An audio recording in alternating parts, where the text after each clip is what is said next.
एक बार की बात है, एक छोटी सी बिल्ली थी जिसका नाम था मिनी।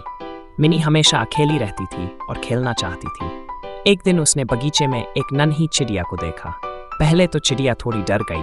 मिनी ने मुस्कुराकर कहा, डरो मत, मैं तुम्हें नुकसान नहीं पहुंचाऊंगी, मैं तो बस दोस्त बनना चाहती हूँ।